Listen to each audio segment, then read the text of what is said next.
Thank you, ladies and gentlemen. Could you please remain standing just for a moment, in respect of the council that lost a very valuable person, Mr. Starkey.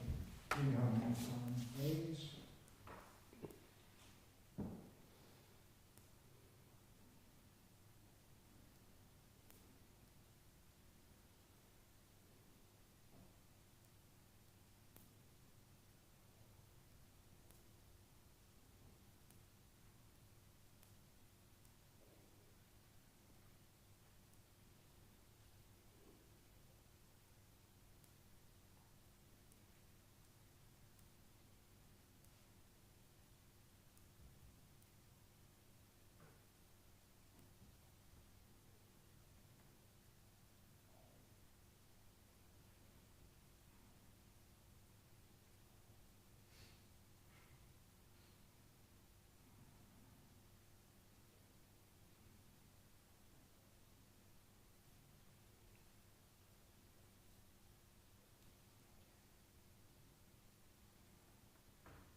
Thank you very much.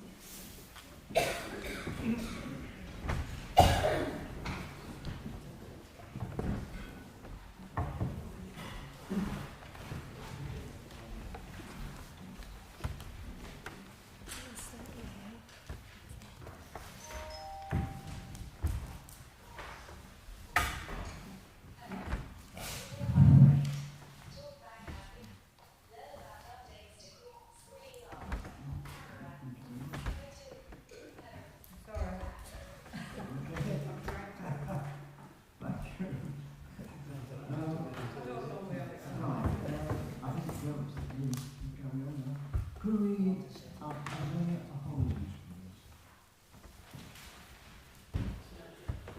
I've got Councillor Zaffarani and Farazan. Thank you very much. Councillor?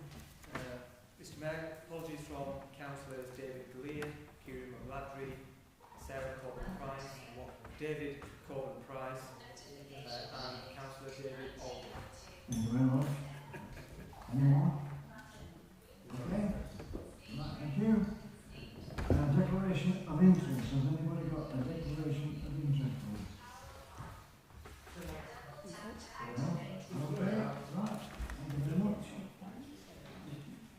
We need to, the minutes of the council to approve as a correct record of the minutes of the council held on the 27th of July 2023. You will move. Have you got a second, please?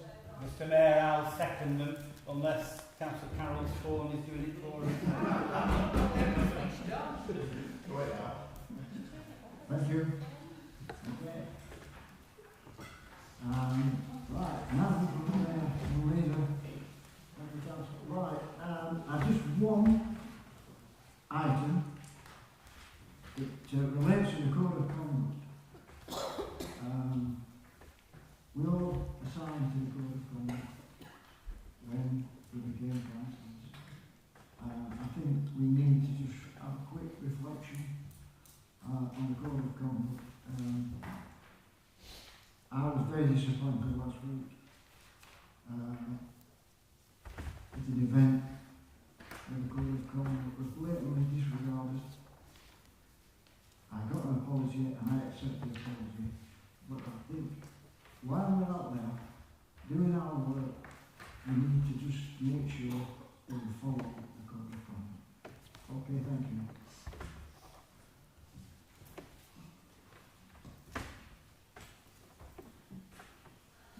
questions on notice by members to the leader. Oh, sorry. Just a quick mention. Mr. Mayor, this shared administration has secured £353,000 in phase one revenue of swimming pool and sport fund. And we are in the process of putting a further funding as part of the phase two funding, and we hope that we are successful in that bid in the future. Thank you. Councillor, Mr. Wick. Mr. Mayor, I want to say a few words about James Starkey, if I may. Could I just reflect on what the leader has announced there? And I wonder whether he read the small print which said that this was not for public consumption until they actually announced it. So I hope that isn't jeopardising the funding that we hope to get. It's £353,009. So that's good stuff. Mr. Mayor, can I, on behalf of the Liberal Group, offer my condolences to James Keith Starkey's family. James, or Keith, he seemed to change between the two names during his life. He was a larger-than-life figure. He was an excellent mayor of Pendle, a very jovial character, and I successfully refused his blandishments to come and have a pint and this and that and the other. But he was very convivial, and I'm sure that he will be missed by all who knew him. I have one anecdote of when we did the national cycling road race, which was based in Bali, and this character rolled up in a Porsche, and it was James Starkey, and at the time I think James was the representative for that area, and he seemed to have as many coloured Porsches as he did change of clothes, so he had one to match each. Now I may be exaggerating a little bit there, but he was very distinctive. He will be sadly missed, and on behalf of our group I offer our very sincere condolences to his family. Thank you very much. Councillor? Yeah, James was not only a dear friend, but he was a former colleague, and I've had the pleasure, like some of the councillors, to serve with James on the council. And he was a person who was really passionate about his area, really cared and loved his area, and wanted to make a real difference to people's lives. And I think through some of the things that he achieved while he was a councillor, and not as a councillor, I think he achieved so much for the local area and for the benefit of his residents. And I always found James to be, like Councillor Wick has mentioned, a real colourful character. He was always the centre of attention, always up for a joke and a laugh. But he had a serious side as well. I spoke to him on a couple of occasions on issues which were affecting our residents, and he was really intelligent, really clued up. Being a businessman, he knew how to get things done. And I think that's what he was. He was a real person who was really practical and hands-on, and got the results for the benefit of his residents. And he will be dearly missed, and our thoughts and prayers are with James's family and friends. Thank you. Anyone else?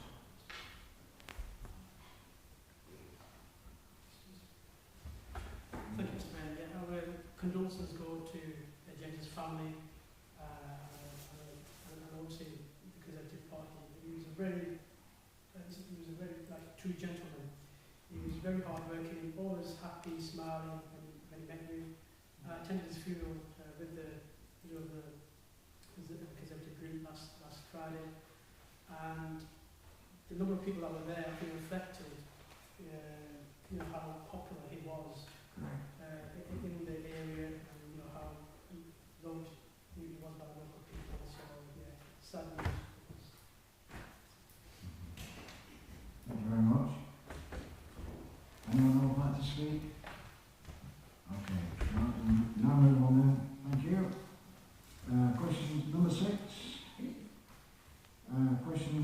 on notice by members to the leader. No? There aren't any. Oh, right, fair enough then. Right, okay. Report by the leader on the work of the executive. Has he got- I haven't reviewed the report, actually. Thank you very much. A report by the chairman of the Order New and Secure Board. Sorry, did you want to speak? Someone was going to speak. No, maybe not. I've got a question. Go on, Sorry about No, that's fine. Just want to ask about the home energy efficiency scheme, which is on the executive's report. I just want to ask the leader what the outcome of the overrun scrutiny. I know there's an item later on. Just want to ask what the outcome of this is. Thank you. Councillor? Thank you, Mr. Mayor. It's a question on the revenue capital outturn. It states that there's going to be a budget working group reconvening, community asset transfer working group reconvening. I'm just wondering whether the leader can confirm if that's been set up and what's the political makeup. Taking into account, I understand the resignation from Conservative members from the Accounts and Audit Committee, and have they indicated that they'll be taking part in the budget working group or not? Thank you. Councillor? Whoever you want to go first? Yeah. Well, firstly, will there be answers to these questions? Is my first point. And under the Pendle Use Services item on this report, can the leader give us an idea or an update on the application that was submitted to them in hours to hear about the progress of that application? Yeah, thank you. Councillor? Thank you. Notwithstanding the excellent news or non-news about swimming pools that we may or may not have heard, could the leader tell us, noting that the commitment to keep 3 large centres open is accompanied by an examination from the Oversight and Scrutiny Committee of how to make it financially viable? Could the leader confirm whether those 3 centres will be kept open even if it's not financially viable, or whether in fact this commitment to keeping them open is conditional on it being financially viable? Thank you. Will there be a reply?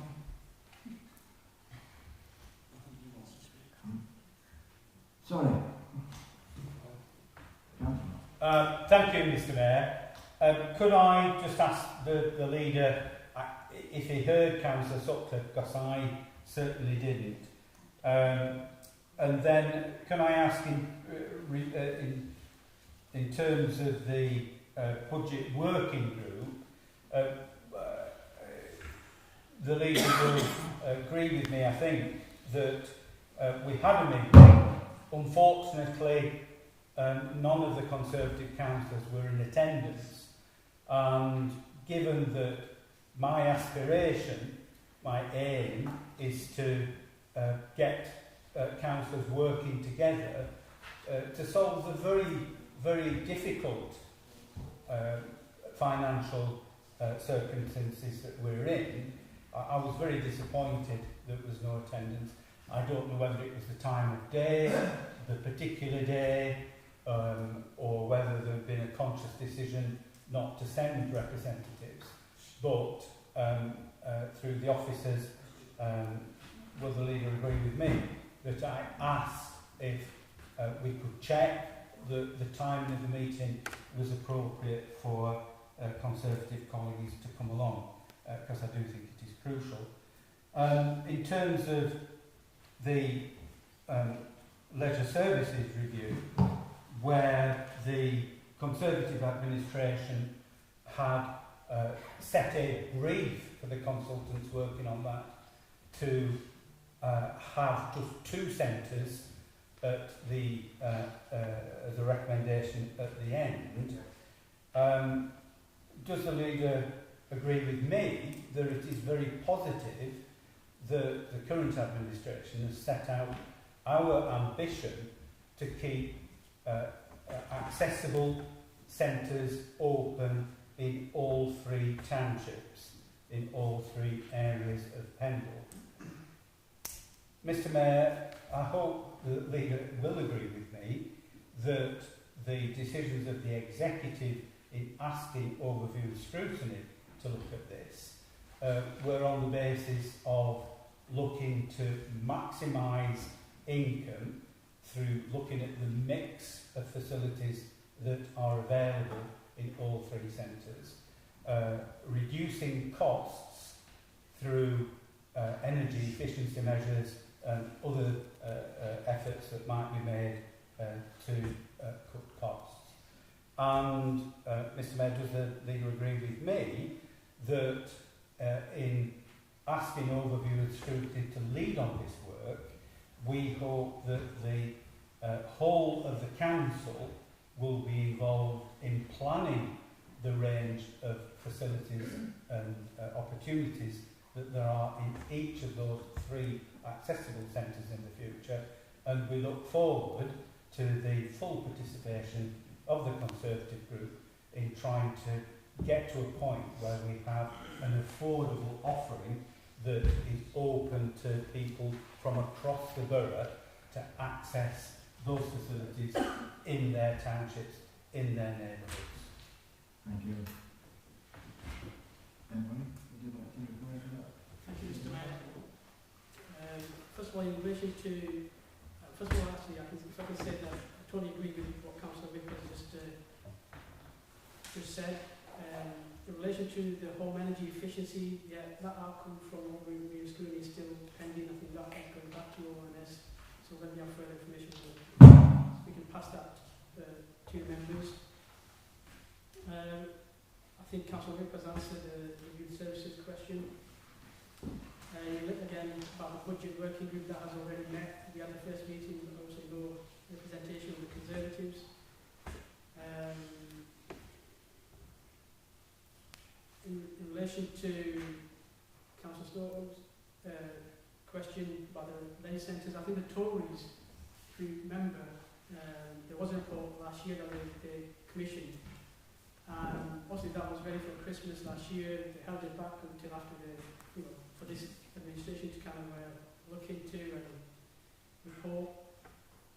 Conservatives wanted to close 1, possibly 2 leisure centres within Pendle, and this shared administration, the Labour and Liberal shared administration, gave we gave the promise to kind of keep those leisure centres open, all 3 leisure centres within Pendle, and we've asked all the students to go away and have a look at all the different options, go and explore all the different options, look at the financial viability, all that fine detail, and it has to be that evidence based. So once we've had that information back, we will obviously take that on board as an executive and report to members of the CE.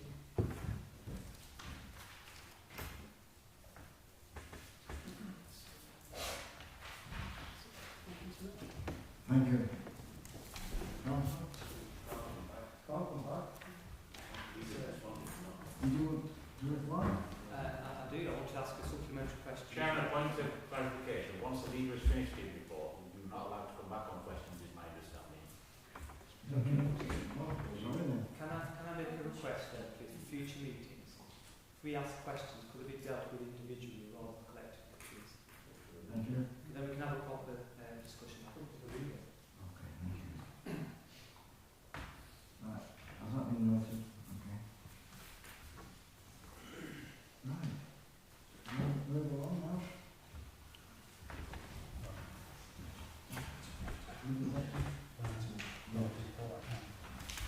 Right, Chair, report by the Chairman of the Review and Scrutiny Committee, please. Mr Mayor, I move the report. Thank you.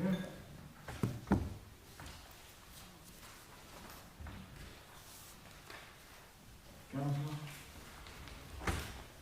Thank you. We've heard some comments about the labour services and how the administration is going to deal with this long-standing issue.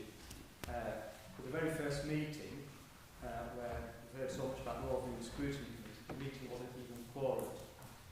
I think it's easy to say words, but I think actually looking at how the meeting went, I think it's not just, I know the figures being pointed at the Conservative group, I think the other groups need to take a look at themselves as well. We've talked about attendance at meetings. There's been numerous meetings over the years where, particularly from the Labour group, councillors haven't attended various meetings discussing the budget. So I think it's a bit rich of the Labour Party now, when they're in the council, to say Conservatives are doing the same. But I think, so can I ask a question in terms of the deadline? The council requested a report from the Overview and Scrutiny Committee for the report to be completed by December. So I'd like to know, is that still on target? Are we going to have that final report by December? Thank you. Councillor? Thank you, Mr Mayor. Can I first of all refer to the home energy domestic insulation report that we have before us? We had a resolution at this council back in May asking Overview and Scrutiny to look at what we could do in order to enhance retrofitting of insulation so as to cut energy consumption and cut people's bills and rise to the challenge of the cost of living crisis. And Overview and Scrutiny have had presentations by people within Pendle Council and from outside Pendle Council. And they're saying that Pendle Council is doing as much as it can.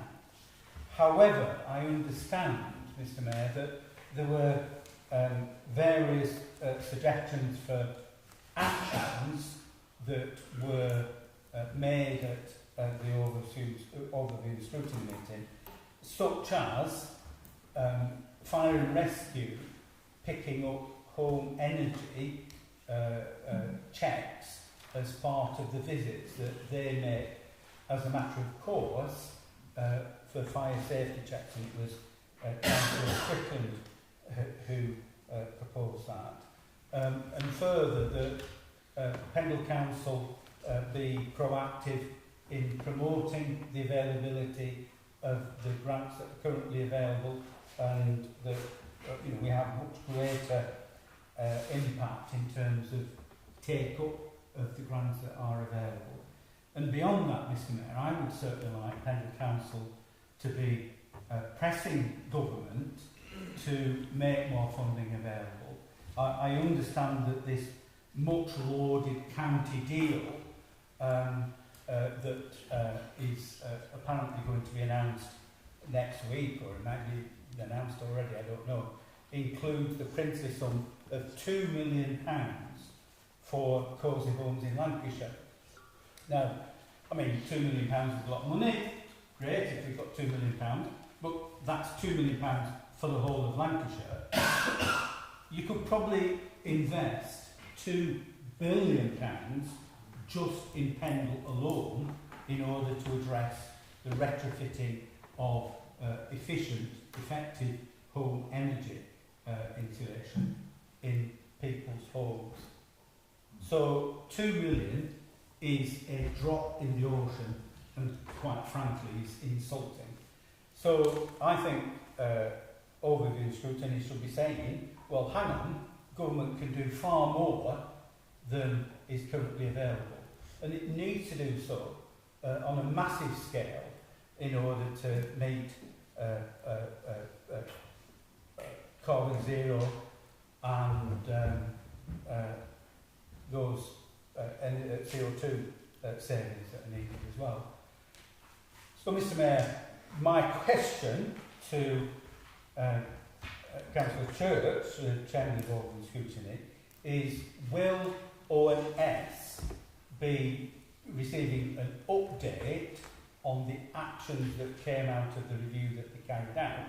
In other words, in 2 or 3 meetings' time, will you be saying, right, well, this has happened, that's happened, the other has happened, or it hasn't happened, as the case may be, and will ONS agree to review the actions that can be taken way up here by government in order to make the situation better. I understand, Mr Mayor, that the Prime Minister is rolling back on cutting CO2 emissions. He can't be bothered about the climate emergency and the climate crisis that is going to affect all our children and their children too. And he's just playing for a few cheap votes, but actually a few very expensive votes by what he's doing at the moment. But cutting home energy bills and cutting the carbon that is involved with that is absolutely crucial for every individual in Pendle and also to the nation and to the wider world in terms of having a sustainable future for our children, grandchildren and so on and so forth. I won't talk about the strategic leisure review, Mr Mayor. I think it is quite clear that we are intent on making it affordable and we'll see what we get. Thank you. Anyone would like to reply? Sorry?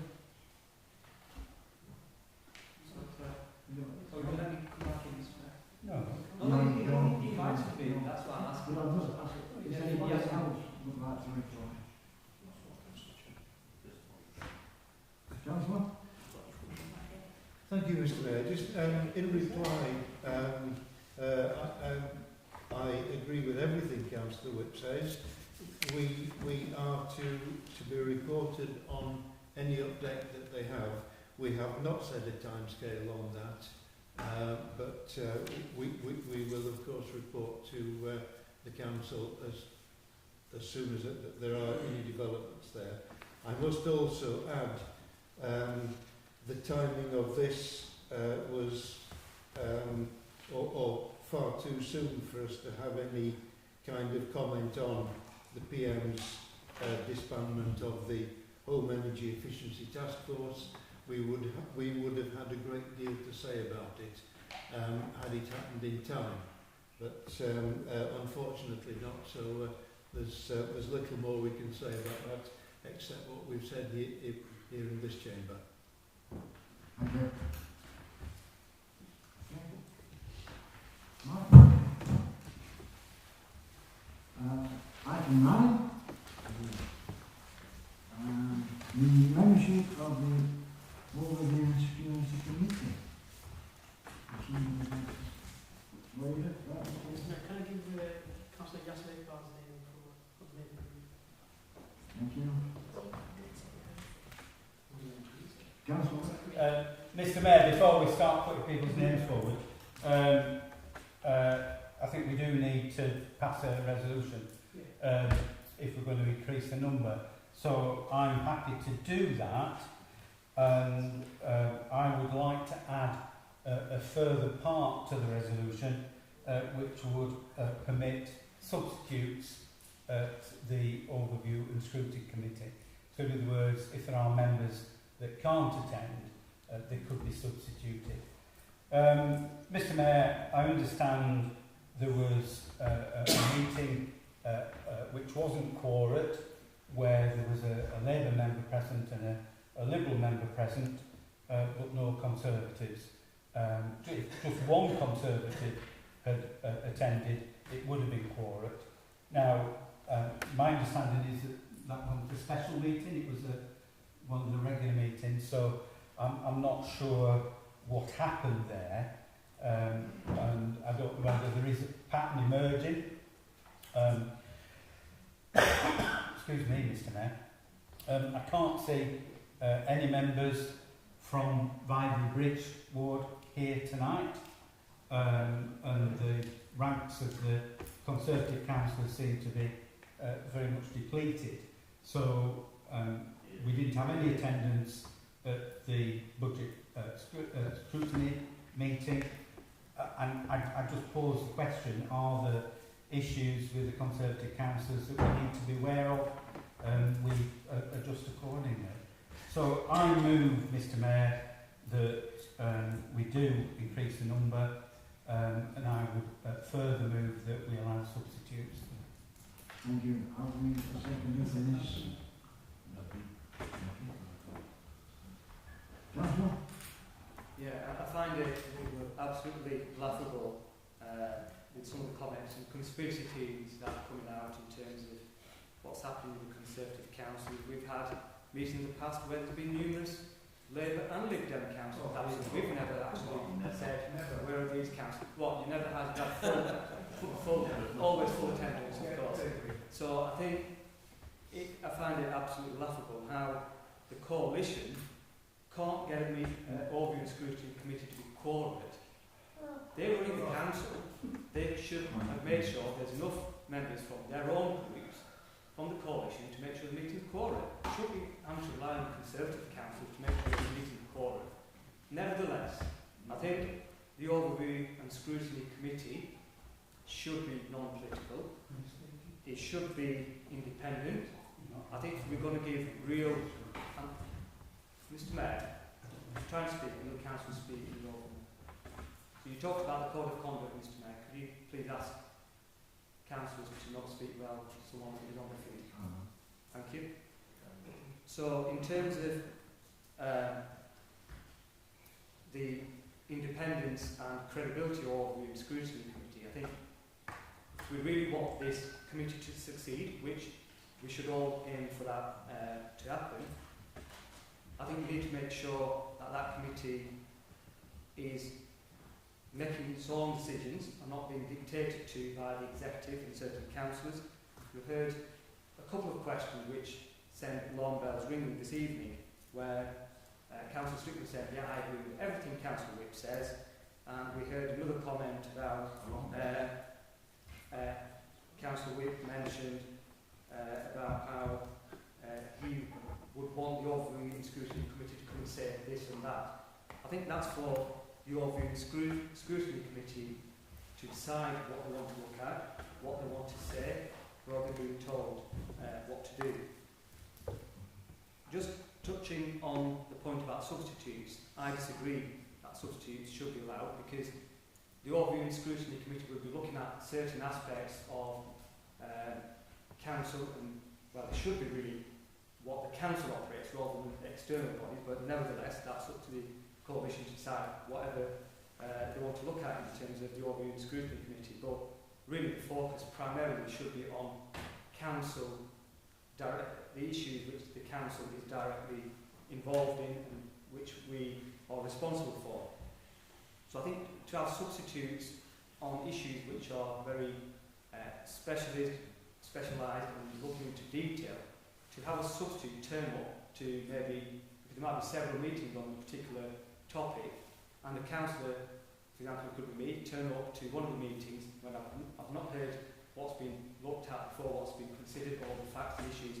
So how could I make an informed decision coming to a meeting which I don't have all the background information? So I would request Councillor Whip to maybe reconsider that point. Point of personal explanation, Mr Mayor, if Councillor Najim Ahmed is finished. No, there's nothing to explain on this one. So I think in terms of increasing the numbers, that's up to the council to decide whether they want to increase. But I think it's really unfair to start blaming the Conservative group if the meeting isn't quorate. Thank you. So, point of personal explanation, Mr Mayor. Sorry? There's not A one point. explanation. A point of personal explanation, Mr Mayor. Councillor Ahmed said that I was proposing that there be substitutes, not the task and finish groups. That's not what I proposed. What I proposed was that the Overview and Scrutiny Management Committee have substitutes. That is not having substitutes on the task and finish groups. Point of personal explanation. No, Mr Mayor. I think Councillor Ahmed challenged. no. I have corrected. I spoke clearly. It's the committee, not the task and finish groups. Councillor Ahmed got the wrong end of the stick. I am explaining. I have explained. Thank you, Councillor. Thank you very much, Mr. Mayor. Just one moment. Mr. Mayor, as an independent councillor on this council at the moment, Yes. let me just help Councillor Nadeem on my question, possibly other councillors as well. That scrutiny is non-political. You cannot have a party whip on scrutiny committees. That's against the rules, actually. So if Councillor Ahmed is advocating that the Conservative group vote as a group or consider things as a group, then he's an experienced councillor, and I'm just helping him. Maybe he needs to look at the rule book again. But just in terms of the numbers, Mr. Mayor, traditionally scrutiny has always been something for the opposition to challenge the administration. And I would have expected the Conservative group to be there in numbers. And if, for example, there was only one Labour and one Liberal Democrat at the last meeting, if the 2 or 3 Conservative members would have turned up, they could have, in a sense, independently, without any political persuasion, dictated which way the agenda went, and the chairman would have had no power whatsoever. Well, just in terms of the numbers, I mean, clearly that's for council to decide. But can I just pick up with your permission something, Mr. Mayor? I understand the Council Audit Committee got a meeting in November, and there's 2 Conservative members that resigned from that committee. I think it'd be crucial that that committee has a full quarter, and if Councillor Ahmed taking that opportunity, Councillor Stone maybe wants to re-volunteer again for the committee, but I think it'd be helpful for the council and certainly for yourself, Mr. Mayor, to hear that the Accounts and Audit Committee, who the 2 Conservative names are going to be for the November meeting. Thank you. Mr. Mayor. Councillor? Mrs. Stone? Thank you, Mr. Mayor. On the subject of oversight and scrutiny, I'm sure the administration is very keen to ensure that we adhere to best practice on that committee. So, whilst we're talking about adding additional members, I would also like to propose that the committee is constituted in a way in accordance with best practice outlined on the government website for such committees, which is that the chair of that committee should be from a non-party group to the administration. And at the moment, we have an inappropriate setup in relation to chairing. One other point of clarification. I'm a member of that committee. I did not attend because I was unfortunately on holiday, so that was my own personal situation.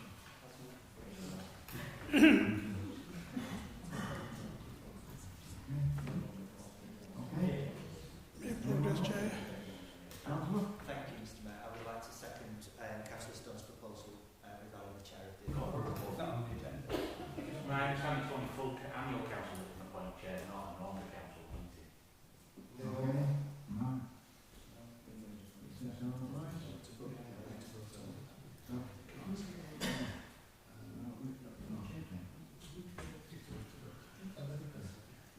So can we accept the amendment? Mr. Mayor, the item on the agenda is membership of overview and scrutiny. That is a separate item, an issue to the chairmanship, which is a separate item. So I'm not sure what you've just said. You're not accepting the amendment? Yeah, but the amendment is there.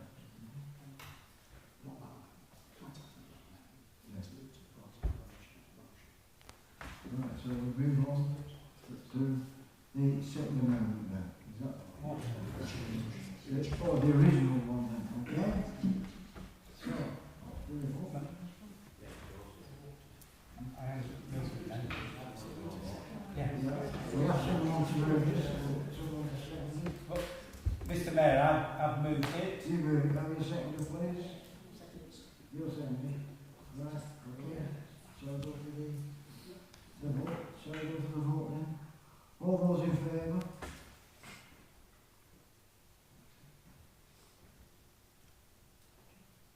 All those against? I abstain. Thank you.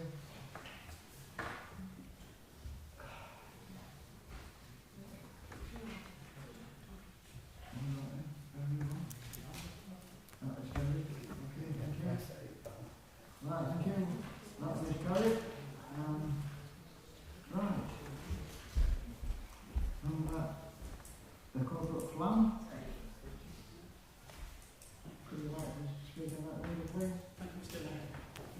Mayor, I would like to move this corporate plan 23-27. This corporate plan is an ambitious, detailed plan that affects shared administration plan. It outlines our vision of driving a inclusive, sustainable and healthy borough with hope and aspiration over the next couple of years. The corporate plan's main principles and priorities are set out within the corporate plan, and they are proud and connected communities and places, good growth, healthy communities, modern and responsive organisation. These principles, they will influence everything that we do over the next couple of years. So I move both this corporate plan, Mr. Mayor.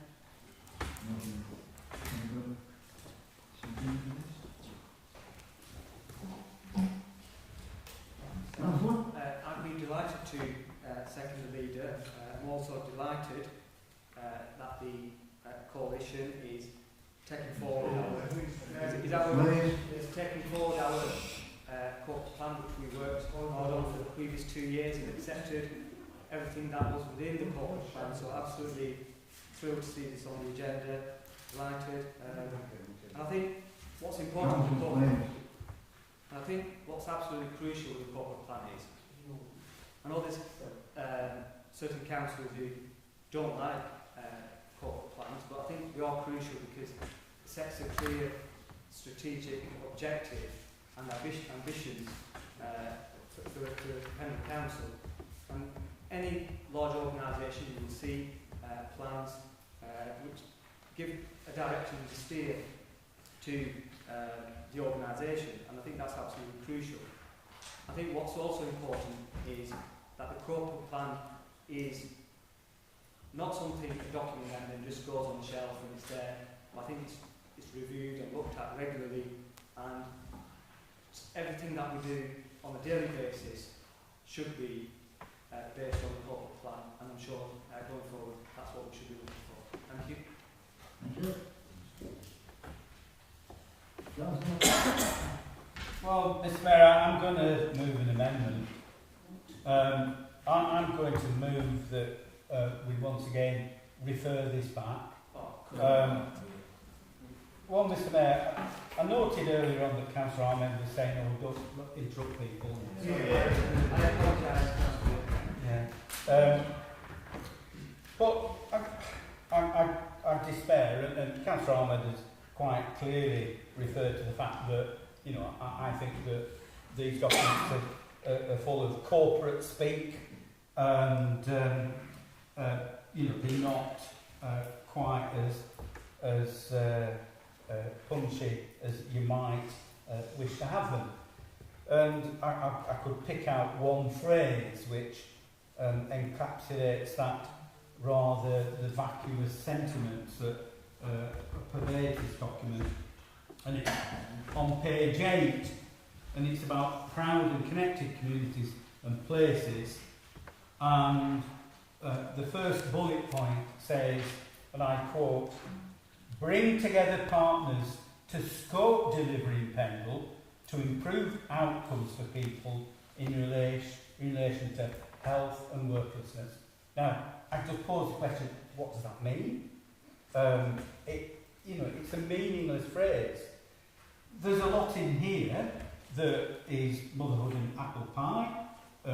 Yeah, you can't sort of argue against it, but it's not actually articulating what we ought to be about. Now, earlier this year, we agreed a shared administration, and I've refrained from correcting Councillor Ahmed 3 times now, where he keeps using the word coalition when there is no coalition. If there's any coalition in the council chamber tonight on this issue, it's with the Conservative and Labour, because Councillor Ahmed had just seconded the corporate plan. So how does that coalition get along, guys? So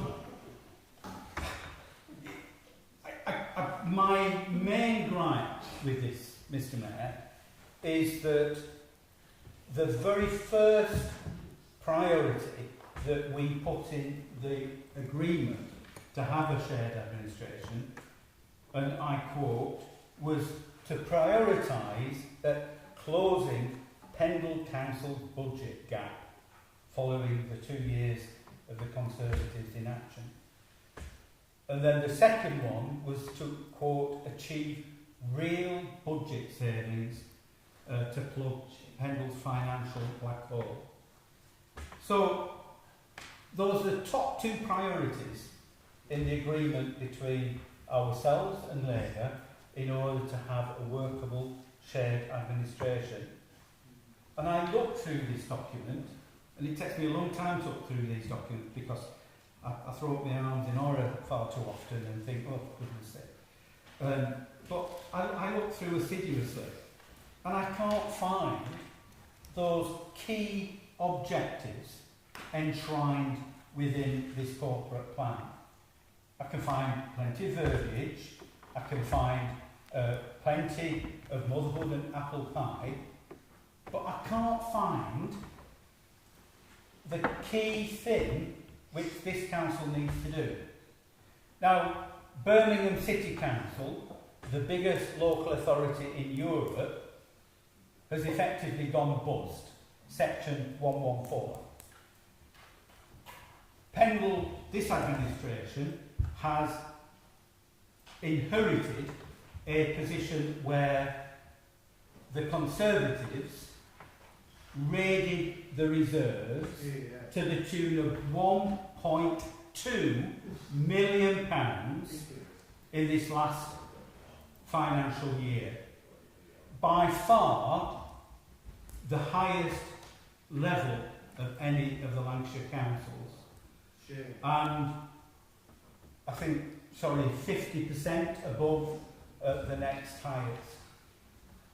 So we have a dire financial situation where the Conservatives sat on the hands for 2 years and achieved very little. And in this document, there's reference to the Transforming Pendle programme. There's two references to it. Something that neither the Labour group nor the Liberal group were keen on doing, because it's not Transform Pendle, it's not Transform Pendle Council. What it has left us is in a deeper financial hole than we were in prior. So, Mr. Mayor, I am moving a further reference back of the corporate plan. I move.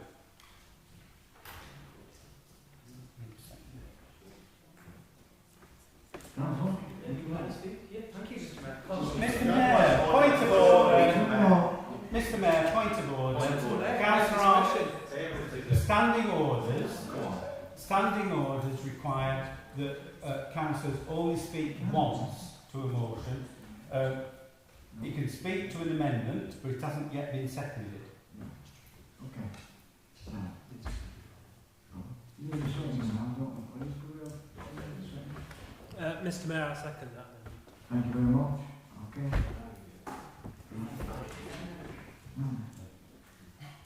Sorry, Councillor. Thank you, Mr. Mayor. Yeah, of course you can. I mean, I'd just like to begin by referring to the current finances of the council in terms of some of the decisions which the current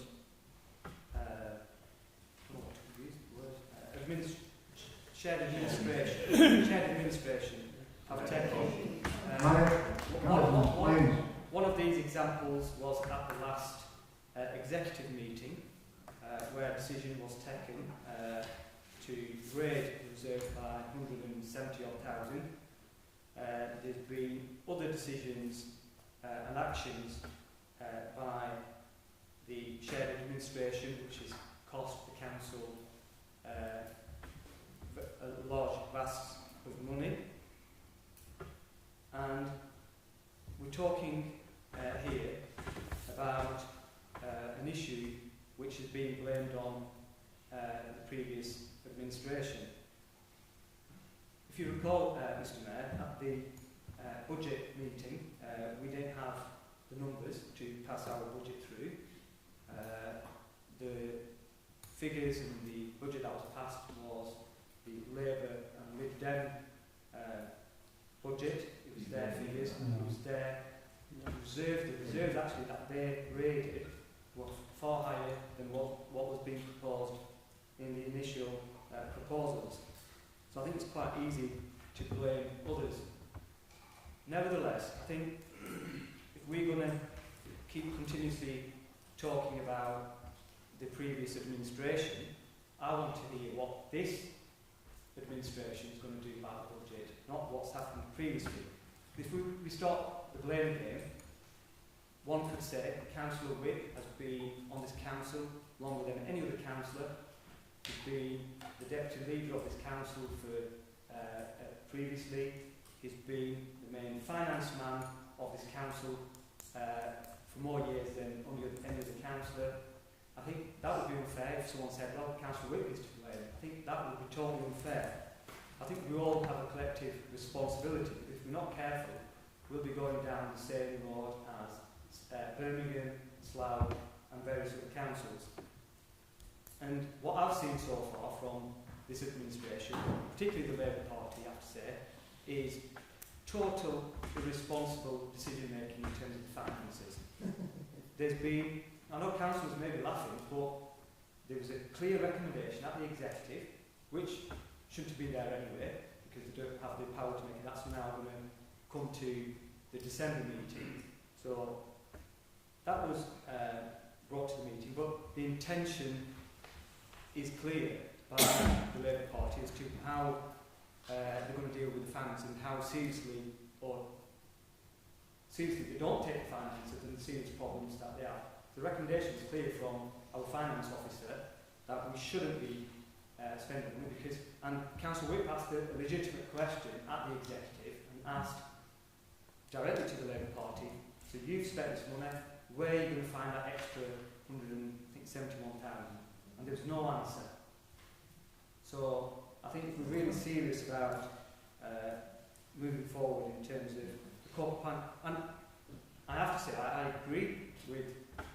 partly agree with what Councillor Wick has said. It is a genuine valid point. The only thing I will ask is, in terms of taking it back to the executive, I don't think that's the way forward. I think if we want to incorporate something here in terms of looking at the finance of the council, just do it tonight and put something in there tonight and agree it and move on, because this has been back and forward various times. I think we need to make progress with it. Thank you, Councillor. Anyone else?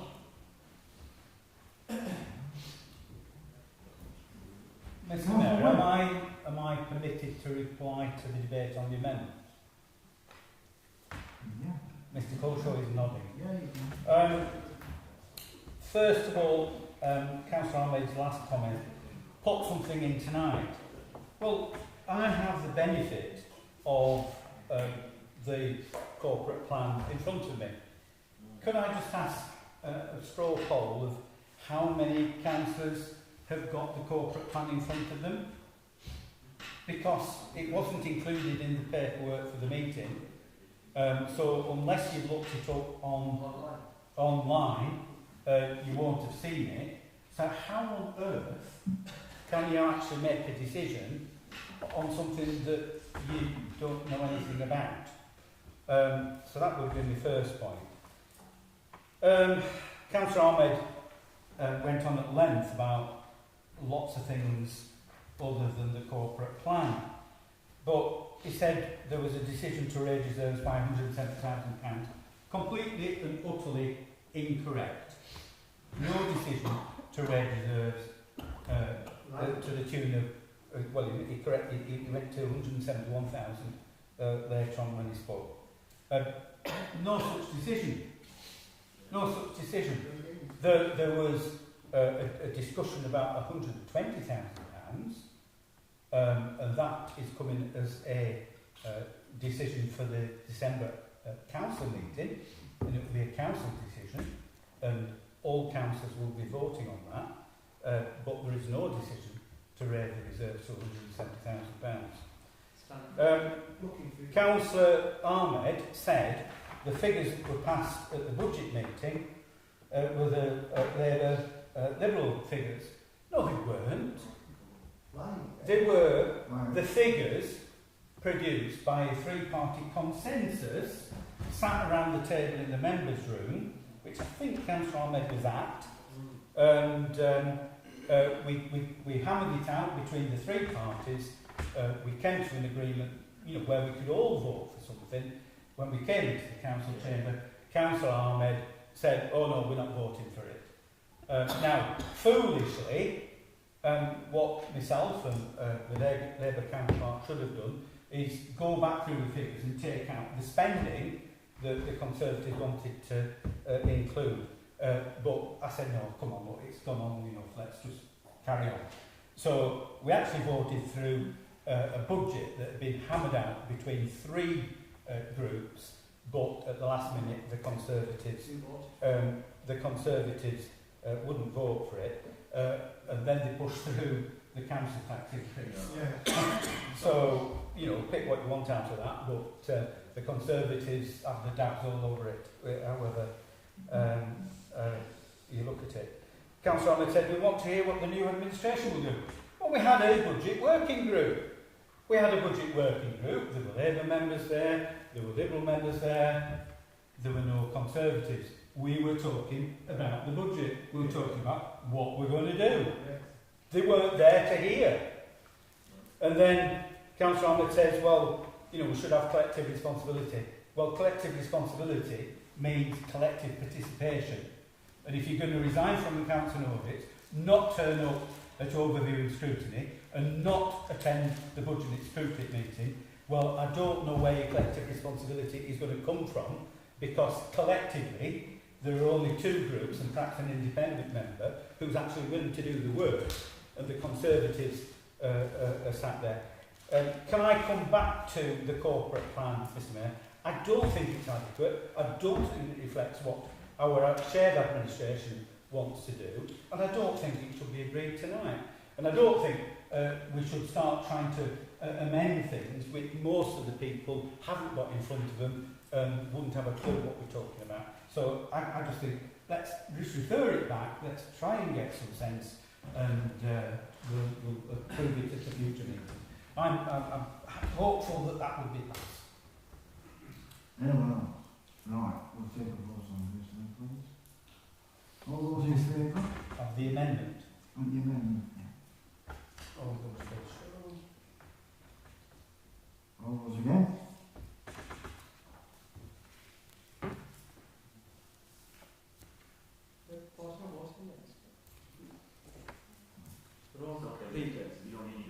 Sorry, Councillor, you don't need to tell us. But you're not thinking about that. Says you.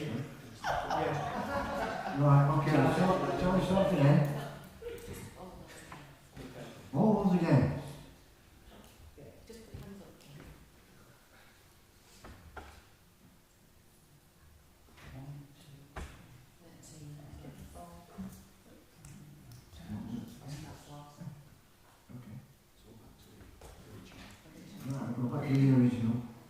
Okay, Oh, Mr Mayor, I beg to put a further amendment.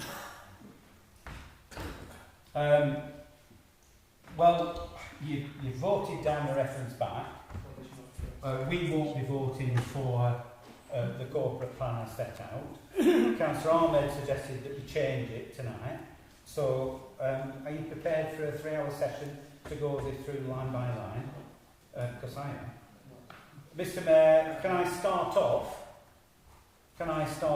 by proposing that we insert within the corporate plan the wording that we have within our shared agreement, which is, I'll conflate two together, so that we, as an overarching requirement, that we prioritise closing Pendle Council's budget gap by achieving real budget savings. So that's the phrase I am proposing, Mr Mayor.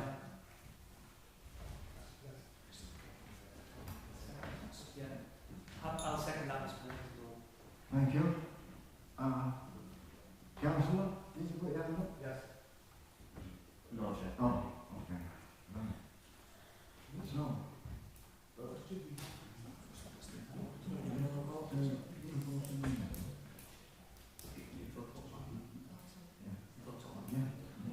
Well, we'll now vote on the amendment then. All those in favour?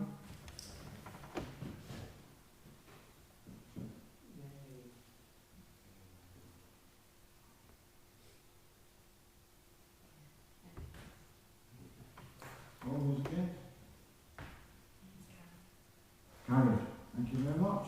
Mr Mayor, further amendment to insert within the corporate plan to restructure the senior management team with a view to joint working and shared services with neighbouring authorities. And this is a direct quote from our shared administration agreement.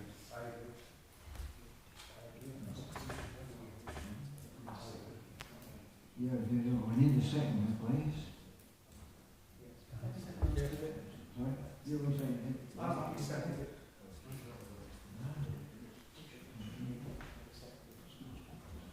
Any speakers? Councillor. Thank you, Mr Mayor. The corporate plan is a plan not only for us as councillors, but also for the officers of the council as well. So to have a vision and have a way of delivering that vision through a structured document and a way of delivering the priorities of this council is important for everyone. It's an ethos for people to get behind. Now, I worry that if we've got a corporate plan that is divisive between the shared administration, that we've got a plan that doesn't really have much support. I think it's really important that the councillors that are proposing this understand the damage that could do to officers. By talking about restructuring, that's something that should be done behind closed doors, in my opinion. I don't think that should be allowed within the corporate plan. Thank you. Any other speaker? Sorry, Councillor? I won't be supporting this amendment from Councillor Whip.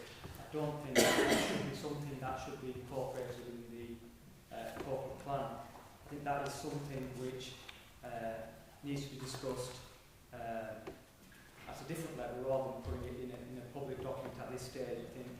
I don't think that's in the best interest of the authority.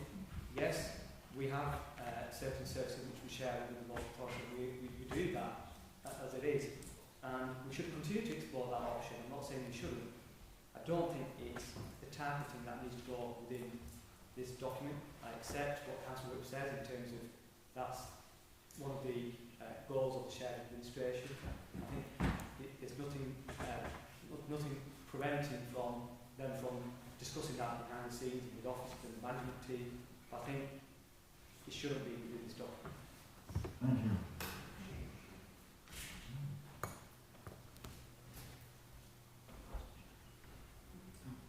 Tom? Mr Mayor, can I move an amendment to that? Yes, Councillor.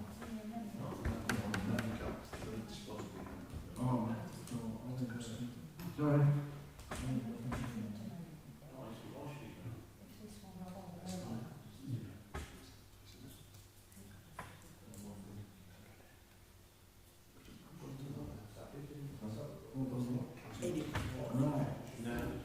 I take advice we will vote on the It's all right. You vote on the it's all right. we now vote on the amendment. All those for?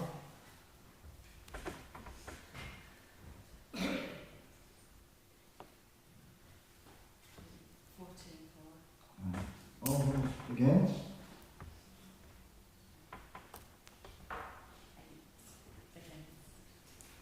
Amendment carried. Thank you. Councillor? Mr Mayor, can I move to the vote on the original motion that's been amended so far?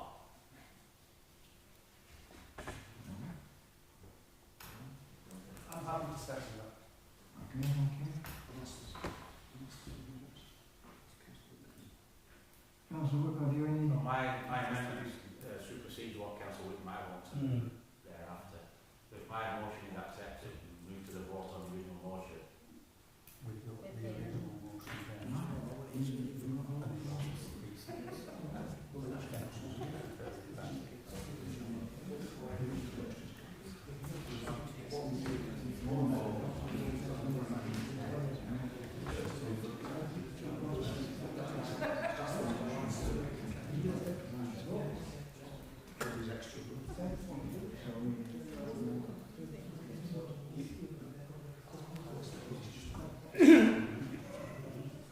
So Mayor, if I can just clarify for Mr. Cultural, you can move a closure motion, can you not?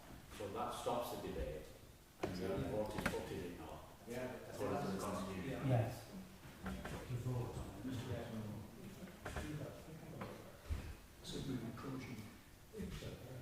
So I'm moving the closure motion without any further debate. If that's accepted, then I'm moving that you move straight to the vote on the motion, original motion that's already been amended so far, but there's no further debate. Yeah. Okay, so the vote on the original motion, please. No, Close. my motion to close. So it's my motion to close the debate, Mr. Mayor. Oh, Then, if that's carried, then we go to the vote on the motion.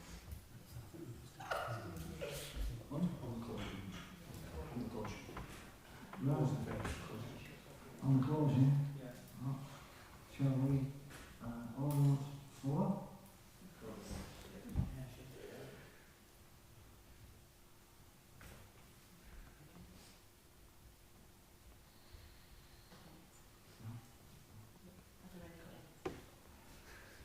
All those against? Have you taken the colour?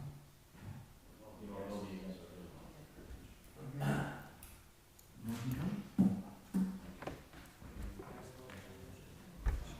Are you voting on the original motion? That's the original motion now. What's the original motion? That's the original motion, yeah. Shall we confirm that? Shall I just be helpful, Mr. Mayor? So the original motion, I will count on my last what's in the motion, so it's the original corporate plan that's had the amendments we've already voted on so far. Yes. You can understand this legal track. So, we have to vote for the original motion. All those for?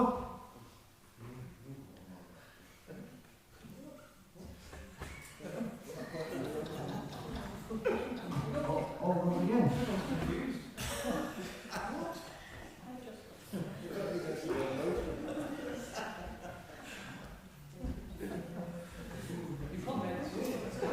My understanding for you, Mr. Mayor, is that that motion has been defeated, therefore there's nothing on the table anymore, is there? Right, Next business. move on.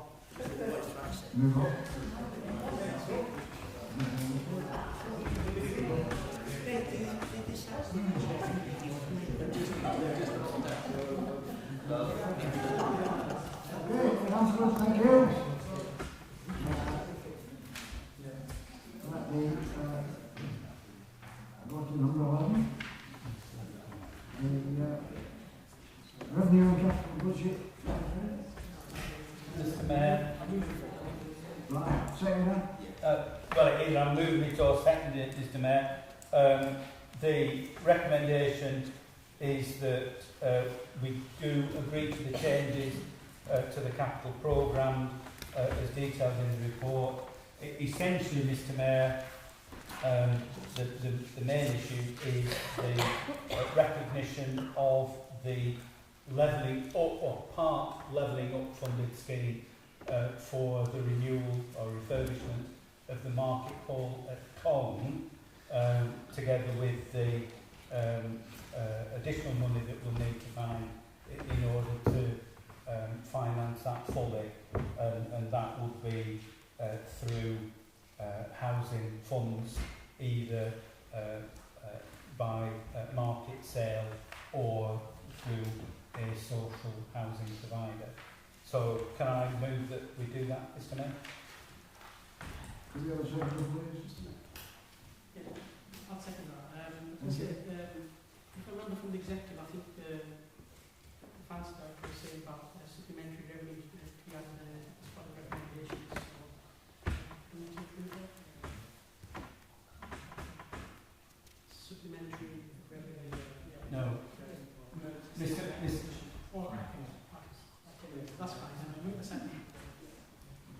Yeah, Mr Mayor, this is just the capital programme which needs to be approved by council. Okay. Is there a vote on this? Councillor Scott? Thank you, Mr Mayor. I just want to make a number of observations about some of the points in this report.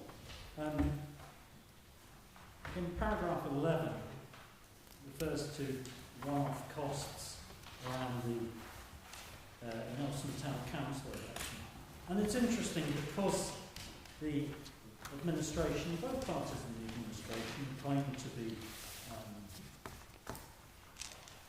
guardians of financial rectitude. But the truth here is that there's a petitioner's claim for £22,500, which will be paid out of our reserves, residents' money. And how has that come about? It's come about because in the Nelson Town Council election in the ward of Marsden West, it was very clear that the Conservative candidate received the most votes. Everyone present at the count could see that very, very clearly. And unfortunately, there was a mistake. However, that situation could very easily have been rectified. There was no need to go down the route of the legal route had the Labour Party officials involved in the candidate done the honourable thing, which would have been to resign their seat so that the Conservative candidate could have been immediately co-opted to that council. So I think it's important to note that this £22,500, which residents will bear, is entirely due to really very dishonourable and inappropriate political shenanigans by some members of the Labour Party on that day and subsequently.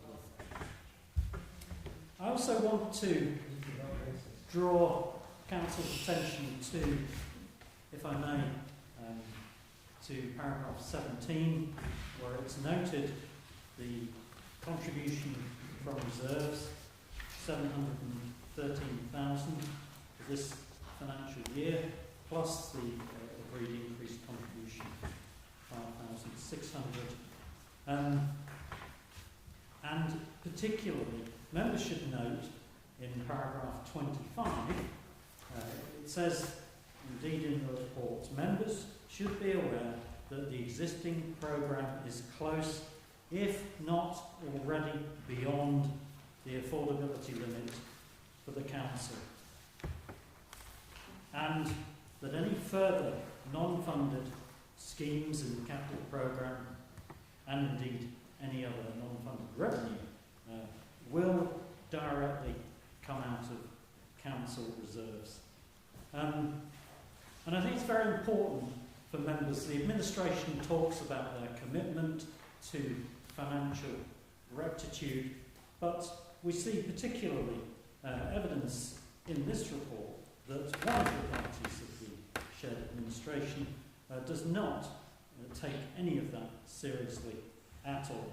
And it's very important for all members to note that we cannot continue as we are. And I welcome Councillor Whip's proposed amendment to the corporate plan.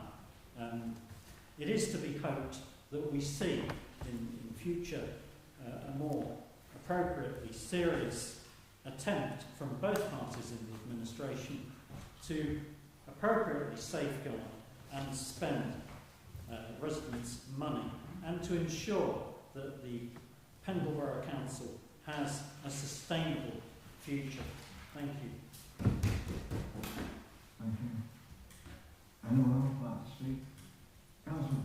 Mr Mayor, as the independent observer to this meeting, it's ironic to hear from Councillor Storm, the former member of the Council and Audit Committee, lecturing the rest of the Council in terms of finances. He has clearly abdicated his responsibility on that committee along with his colleague Councillor David Pope-and-Price, who is not here this evening. And there is no Conservative representation left on that committee, so how ironic that Councillor Stone stands up and lectures you, Mr Mayor, and the rest of the Council on finances when he himself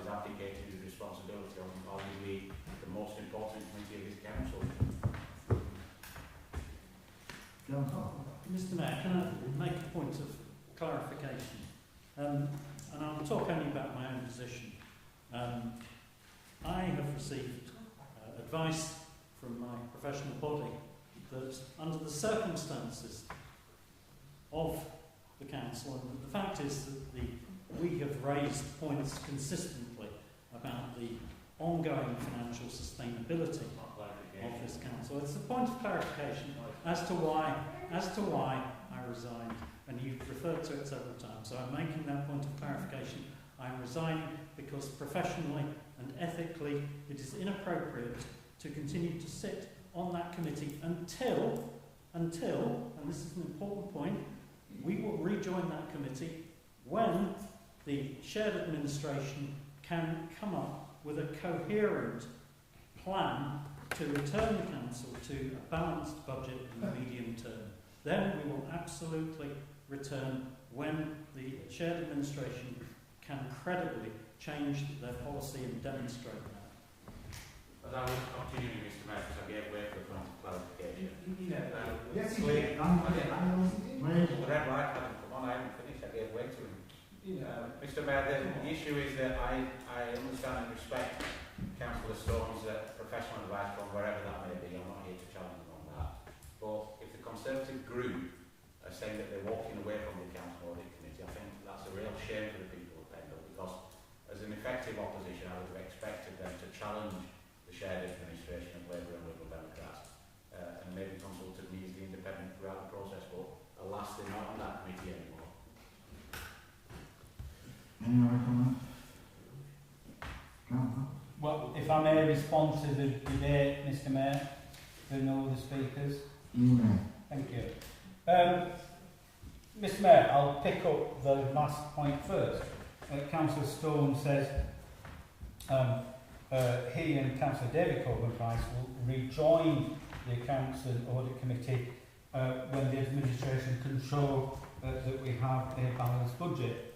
Well, Mr Mayor, I am confident that during the course of this year we can demonstrate in a medium-term financial plan that will see us able to set a balanced budget for the 3 forthcoming financial years.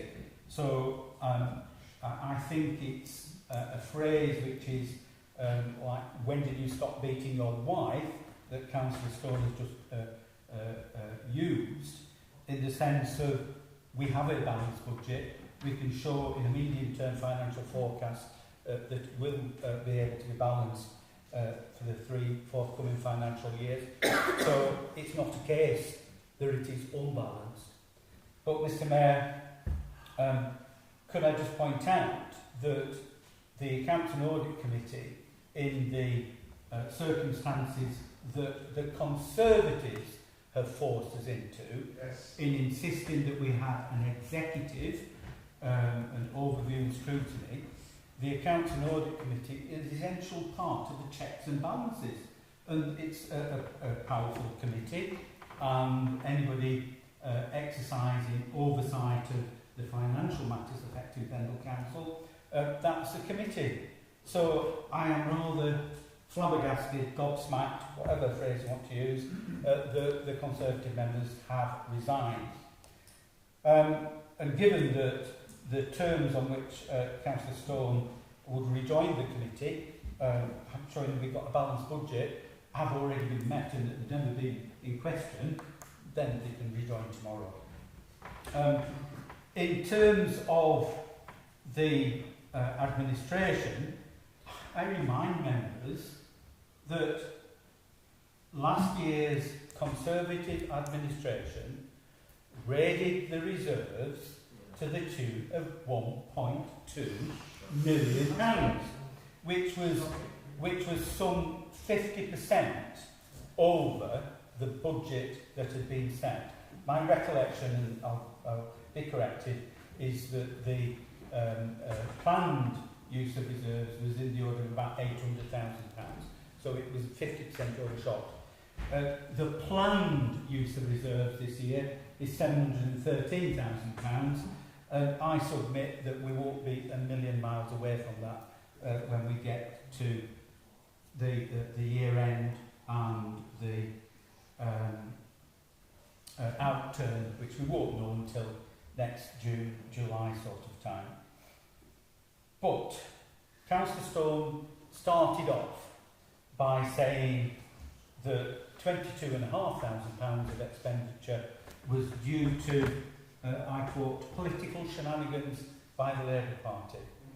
Well, I very much regret, Mr Mayor, but that £22,500 bill was entirely due to Conservatives going to an election court to challenge the result of an election. And the result of the election was wrong. And that is no fault of any politician, but unfortunately the announcement of the wrong result by the returning officer. Now, this council has no choice as to whether that bill is met by the council. It's a matter of law that we're due to pay it. Councillor Stone was absolutely incorrect in saying that, well, it could have only been done. No, it couldn't.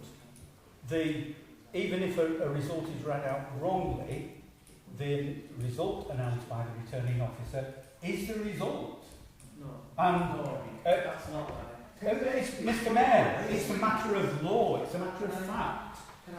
That once a result is announced, that is the result. So it would have required the councillor who was elected because of the announcement of the wrong result, but nevertheless elected, it would either have required them not to take up the position, in which case there would have been 6 months before that post was declared vacant. Can you wind up now, Miss? I wind up, Mr Mayor. What the Conservatives are alleging, and don't forget, we have no political interest in this whatsoever, but it is a Conservative going to the election court that has caused the £22,500 expenditure. No, Mr Mayor. Mr Mayor, allow me to speak. Mr Mayor, I've replied to the debate. Sorry.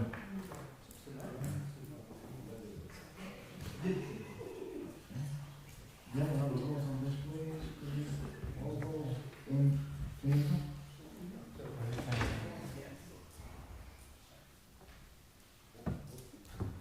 All those against?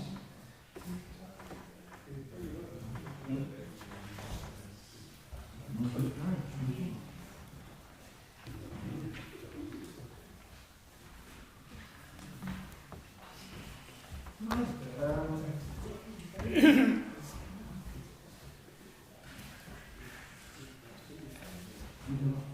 Sorry, you'll have to move on to 12. Have you got a second? Second it, Mr Mayor. Thank you very much. Okay. Financial. Do you need to vote? Oh, that's sorry. Right. All those in favour? All those against? Motion carried. Thank you. Item 13.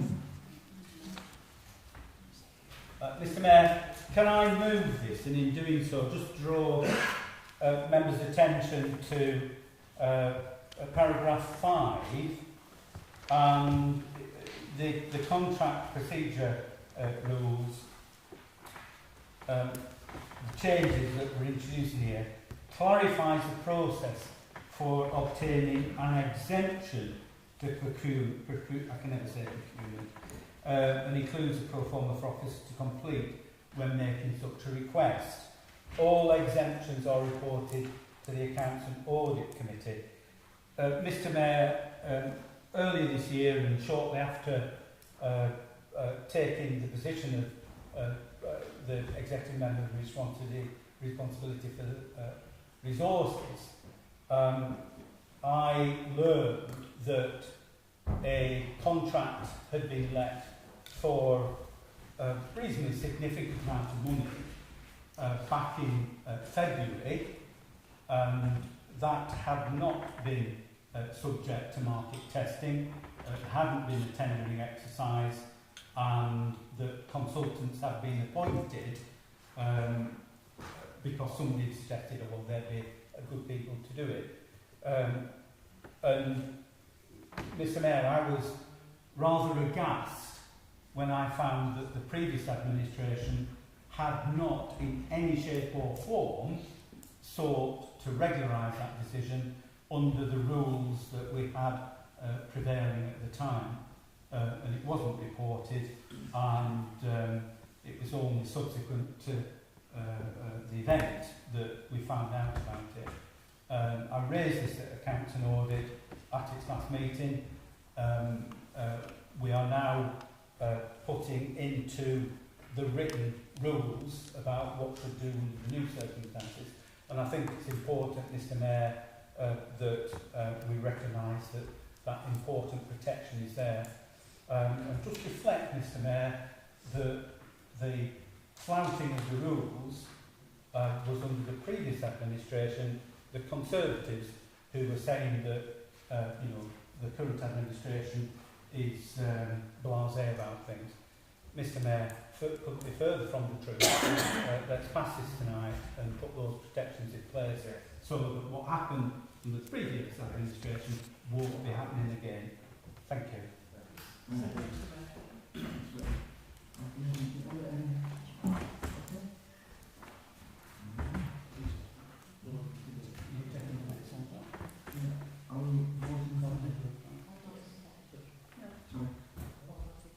All those in favour?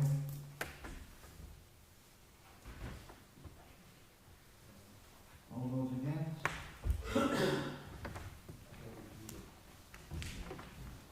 Carried.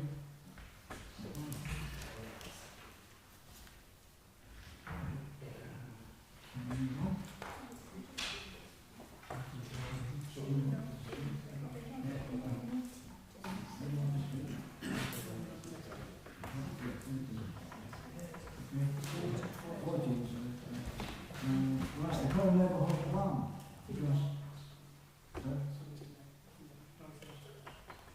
Mr. Mayor, I Go move for it. this. I move this item. Second it. Sorry.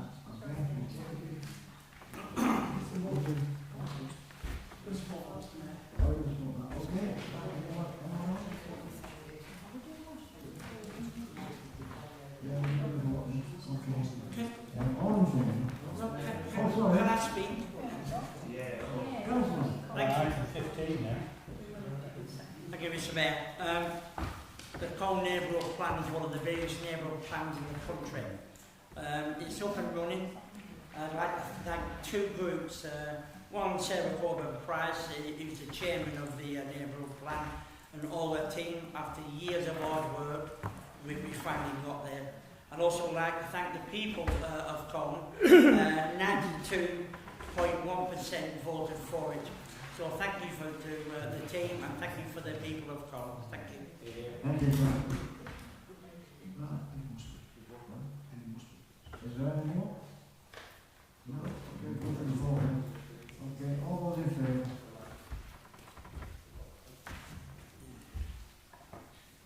Thank you. All those against? Motion carried.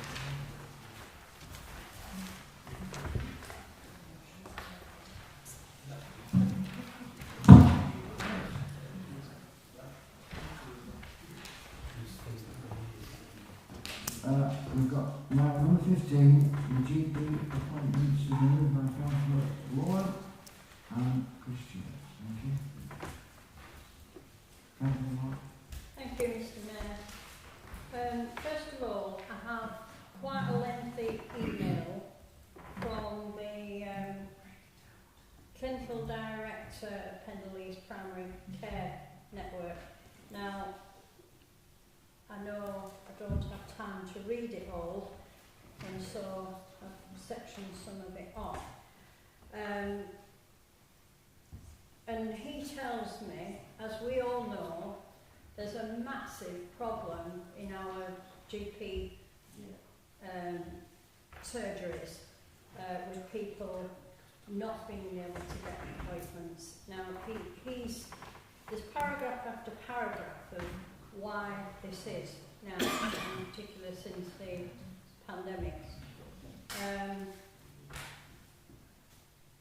So he says there's been a noticeable trend of fewer GPs choosing not to work in our area, and a combination of increased demands, complex patient cases, and a reduced GP workplace, and that's put the primary role into a precarious position.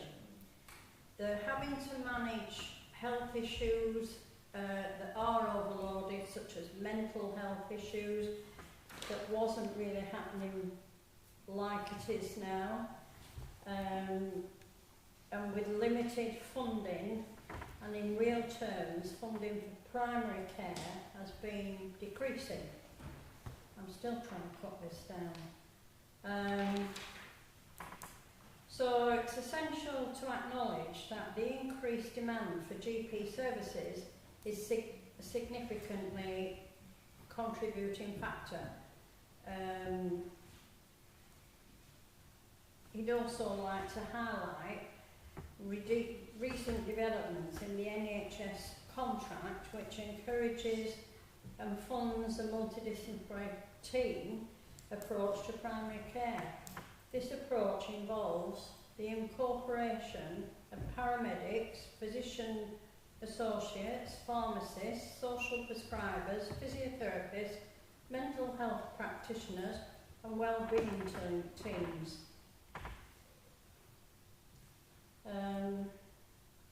Now, what he is asking for us to ask Andrew Stevenson, or asking us all to reach out to Andrew Stevenson, our MP, and request his support in addressing this matter.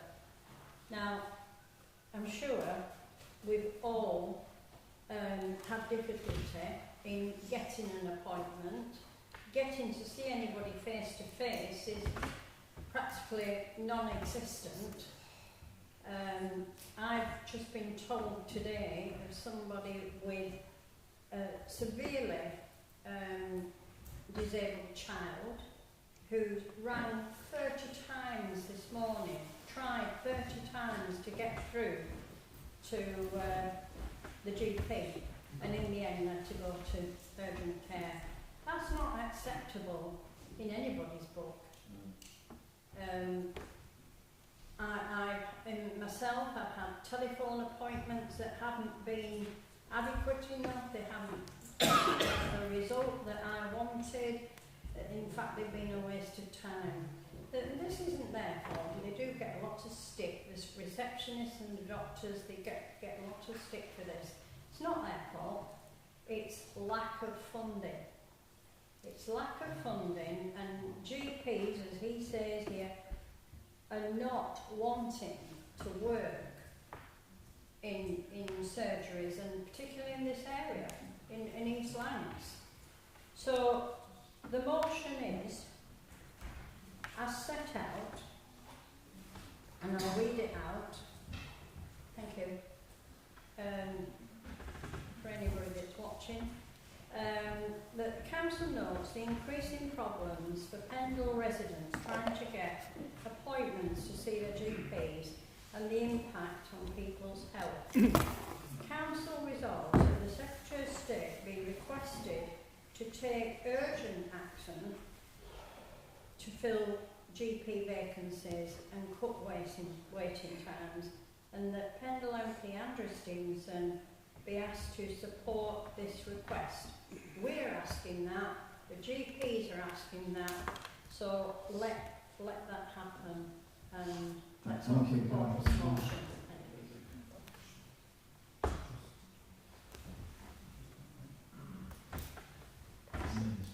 Can we have a second on this, please?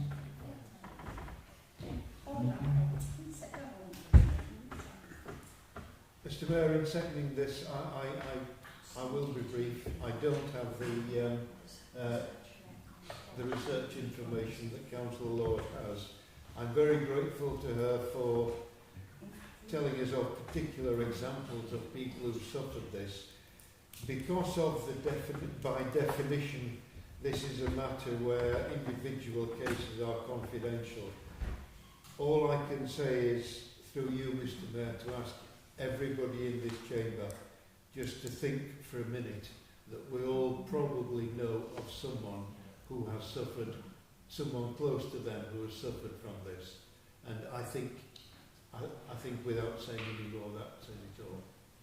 Thank you, Councillor. Is there any more speakers, please? Councillor? Thank you, Mr Mayor. Can I just say I wholeheartedly agree with this motion. I think, honestly, I know the biggest thing is the GP vacancies. However, the first and foremost is trying to get through to actually speak to somebody at your GP. I have myself personal experience of many constituents who are members at Pendle Valley practice at Nelson. Originally, it used to be on Arthur Street in Briarfield. What happened then was obviously with COVID, they took all the services to Nelson. About 12-18 months ago at Nelson, we actually held a meeting, fellow Briarfield and Reedy councillors. We met with Pendle Valley practice managers and we were promised, the Briarfield surgery would open again soon, but with limited staff. Now, the staff that are there at the moment, obviously a few receptionists, secretaries, but no GPs. All the GPs are based at Nelson. However, the biggest issue I've had, myself and my position, having to wait for an hour and a half on the phone first thing in the morning. You could be 25th in the queue now, you could be 30th. I've given up on many occasions. The elderly constituents who have said, we've been on it for an hour, we can't wait any longer. It's an absolute disgrace. GPs is 150%. However, at the same time, I think the actual practices need to look at how they work first thing in the morning, even during the day, to actually pick people's phones up, because you could be there for hours. And our practice, they changed their phone system about 6 weeks ago, and you could be, like I said, you're waiting endlessly. People are fed up, people just give up. And where are these people going? They're going to end up at urgent care centre, where they'll be waiting 4 to 9 hours, or even at Blackburn accident and emergency, where they could be there 10, 12 hours, which they don't really need to be. So I think with this, one thing we have to look at is actually trying to get through to the receptionists. Thank you, Councillor. Councillor? Yeah, I think this is a really important issue, which I think most of us will agree on. I think it's a really complex issue, and it's down to a number of factors. I mean, we've talked about funding for GPs and how you get funding, but GPs actually get funding per patient. And my understanding is there's also funding is sometimes based on the type of illness a patient may have. You get funding for certain illnesses. So I think it's not just purely about money, even though money is required. It's also about the point Councillor Ashram made is in terms of systems that are in place in the individual practices. And I've got personal experience because I have to access the GP regularly, and sometimes in an emergency situation, it is, as Councillor Ashram has pointed out, is sometimes almost impossible to get through. And patients and the public are left with no option but to go to A&B or urgent care centre at Burnley. It is a really difficult situation, and I think any discussion on this, whether writing to Andrew Stevenson, writing to the government, I think we do need to push for better services in our area. I think it's a national issue, it's not just here. But I think, for my own view, I'm not an expert on it, but I think some of it can be dealt with quite easily, I think, in terms of if the practice managers at each individual doctor's surgery just implemented a better system. I don't know what that is, but a better system, because now if you need an appointment, say, ring up at 8 to 9, you're on hold, ring, you can't get through. So it's an impossible situation, it's really frustrating, and the residents are constantly complaining about lack of appointments and getting access to the GP, and that is leading to other, sometimes can be illnesses which can be looked at and dealt with at an early stage, because people can't access their GP and be seen at an early stage. Sometimes that can lead to other serious illnesses. So, yeah, happy with the motion. Thank you. Councillor? Thank you, Mr Mayor. In Earby we've got the Richmond Hill practice, which is common with Colne, and there have been very great problems, people getting through. The Bonaldswick surgery, the GPs in Bonaldswick currently have a shortage of the support staff, and people have run constantly without being able to get through. So there are issues in terms of those support arrangements, but the nub of this is that nationally there's a shortage of GPs. In our area, that problem seems to be particularly acute. And just to mix my metaphors a bit, it's a chronic acute shortage because it's something that isn't going to go away. We're encouraged to go to pharmacists, and as you've known from previous debates, in West Craven, and I don't know how it is in the rest of Pendle, but we have an awful recurring problem with pharmacies, not having pharmacists, having to close, and there being inordinate queues for people to fill prescriptions. So I don't think those are particularly good advice to sort of use alternatives. Unfortunately, I ended up at urgent care at Blackburn 2 or 3 weeks ago, and the waiting time at that point was between 10 and 11 hours to see somebody, or that might have been the time in the department.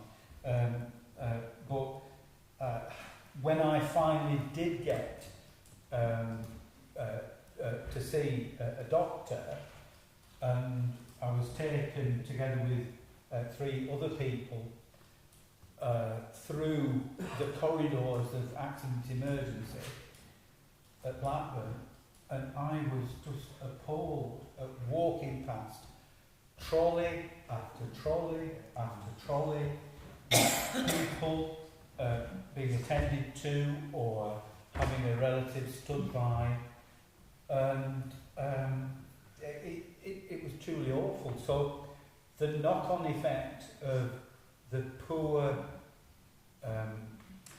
primary care facilities, lack of GPs, has that knock-on effect through to urgent care and accident emergency. I'm going to have to mention this, but I think it was the week after that Councillor Tomwick needed to go to urgent care, and he said, well, he says, we're not going, it was a week after, wasn't it? He says, no, we're not going to Blackburn. He says, there's far too long waiting list there. So off we trotted to Airedale, and I parked up, and I got this text through from Tom saying, waiting list is as long as Blackburn. And I think Tom, well, I know we stopped until he got triaged, and then he went to reception. He said, well, he says, to be honest, I can't wait till 9 o'clock this morning. I think that was 12 hours in the future. So, Mr Mayor, we're in a terrible mess, and this resolution is calling for the national bodies to take action to fill the GP shortages. And I think in particular, as far as the local situation is concerned, Andrew Stevenson really does need to pile on the pressure to ensure that sufficient resources coming to our area so that our residents can get seen by the GPs, and that our people aren't suffering more because of the postcode lottery that apparently we have. Thank you. Thank you, Chair.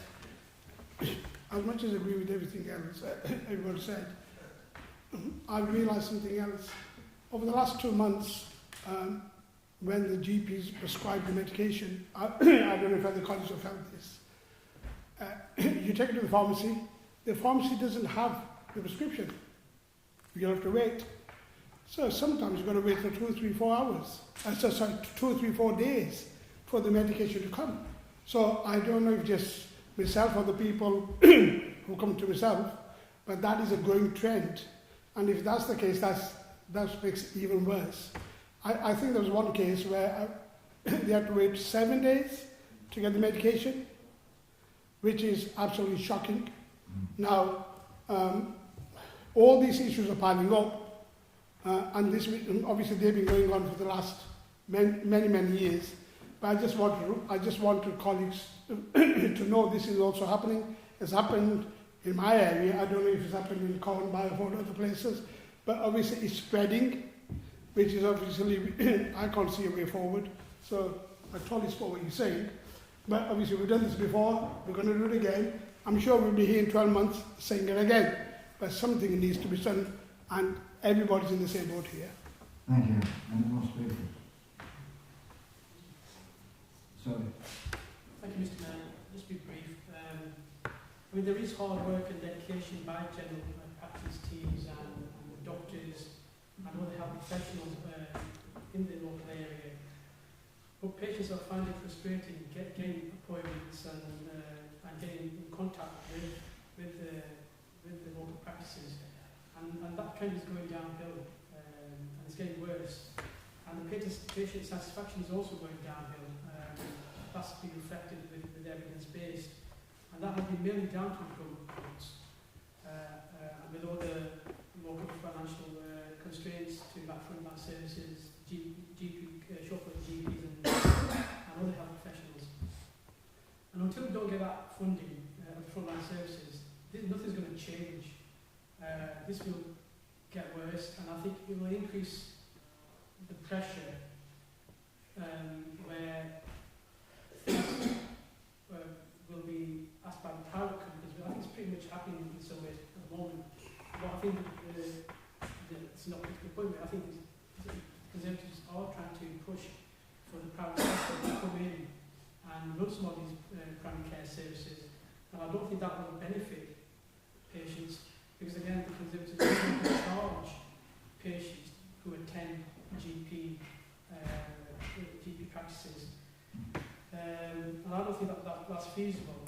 And for that kind of reason, I mean, the waiting lists are going up, and that's having a detrimental effect on people's health, in the diagnosis, in the treatment, and the outcomes are very poor for that kind of reason. And it also adds pressure on your hospitals, the urgent care centres, the emergency departments. So it has a knock-on effect. And it's quite crucial that we do get good funding, we get more trained doctors and health professionals locally that can deliver better health for local people. Thank you. Now take it. Any more speakers? Not take the vote? All those in favour? Unanimous. Carried. Thank you very much. Right. Sustainable Anarchy Struggle. Councillor Wick, and seconded by Councillor White. Thank you. Thank you very much, Mr. Mayor. This council notes the efforts of Lancashire County Council to promote sustainable and active travel. Council also notes that the County Council, the highway authority responsible for roads and pavements, is failing to deal with hazards that are dangerous to pedestrians and cyclists, describing them as not meeting investigatory levels. Council resolves that Lancashire County Council is requested to review its highway safety inspection policies to take into account safety issues for pedestrians and cyclists, and that an all-party member-level meeting be sought for the County Council to pursue this issue.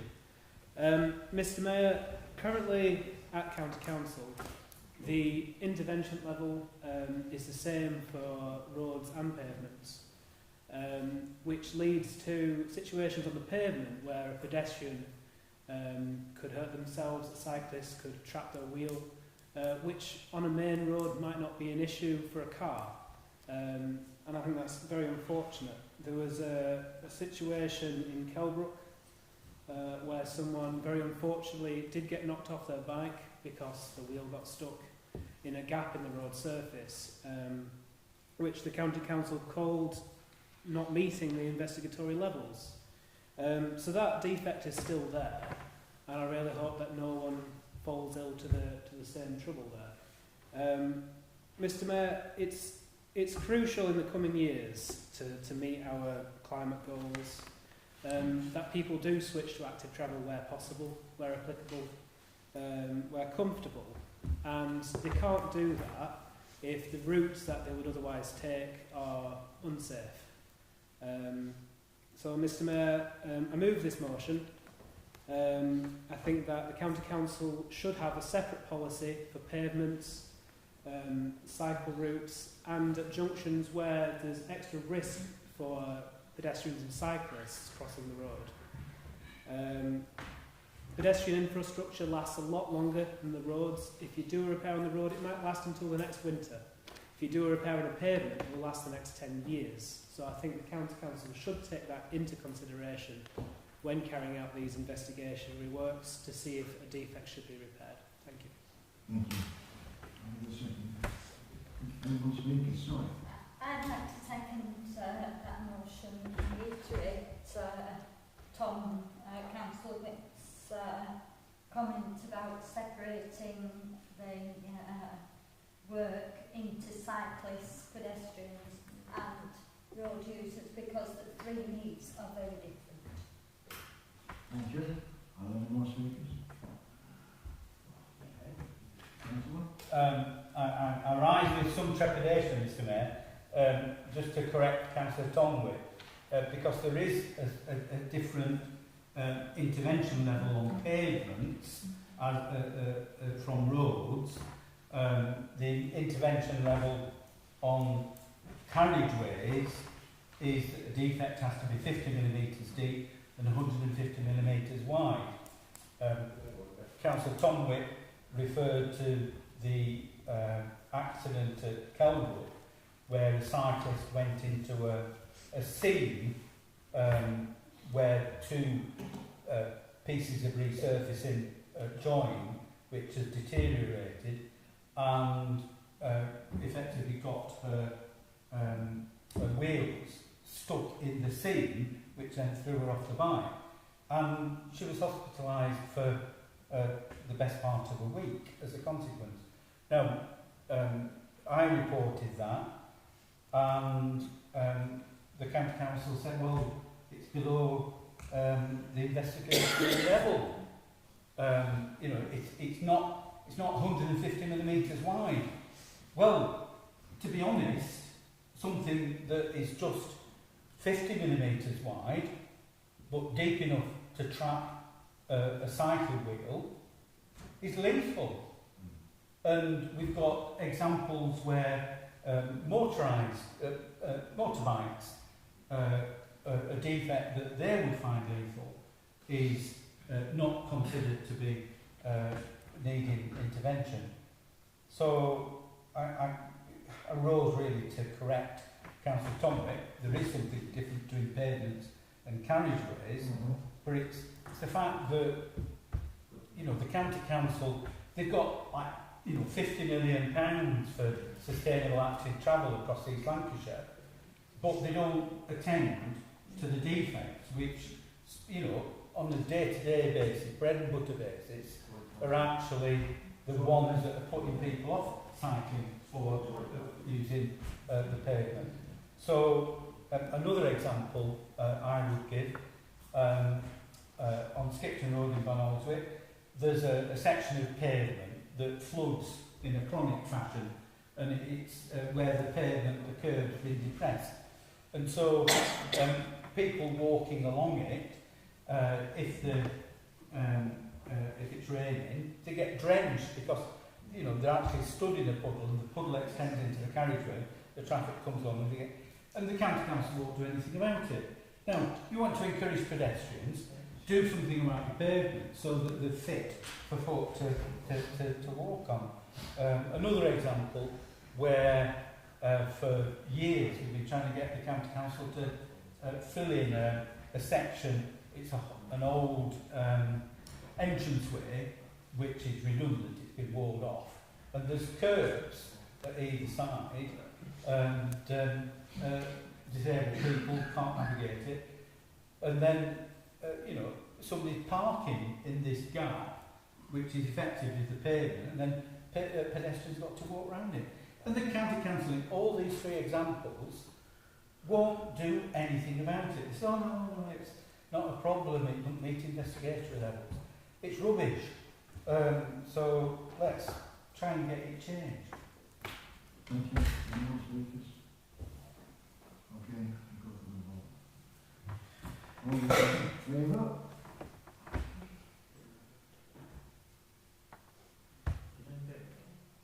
The Conservatives. All those against? Motion carries. Thank you.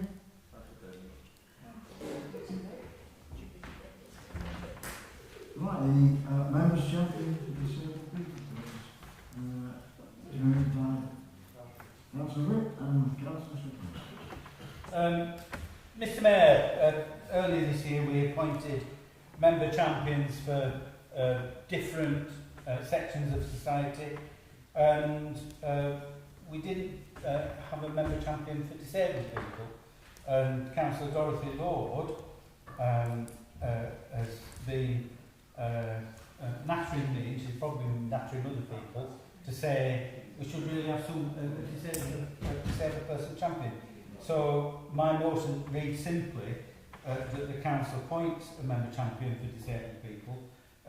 I would add on to that and that Councillor Dorothy Lord be appointed to the position, because she's the one that's been whining me about it. So I'll move that as a... Thank you very much. Mr Mayor, very briefly, I just want to support that motion and just say wherever we can reach out to disabled people in Pendle, we should do so. Thank you very much. Councillor Lord. Thank you, Mr Mayor. Yeah, I feel quite strongly about this, and I don't think you realise in later life you suddenly become discriminated against because you have a disability, whatever it may be. I would say that most people, well not most people, but a lot of people have a disability, hidden disabilities that people don't know about. But what's made me really think about this is that I have been discriminated against because I have a couple of disabilities. One is still my eyesight and the other is hearing. And even in one of the council chambers, I've been discriminated against. So I think we should, I'm not talking about me now, but I think we as a council should look after our borough's many people who have disabilities, whatever they are. I run a disco, we had a disco last night. I know I don't look like a disco diva, but I can throw some moves if I want to.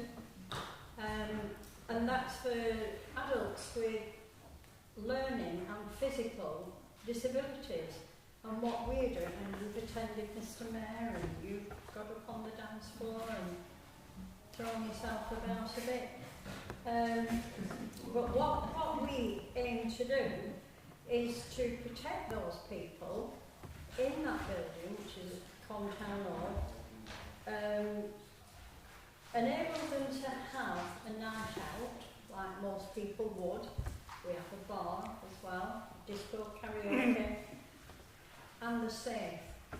They're safe. They're not out and about, whereas they may be laughed at, they may be ridiculed, they may not. made feel welcome. That happens, that still happens. So that's what we do for people with disabilities.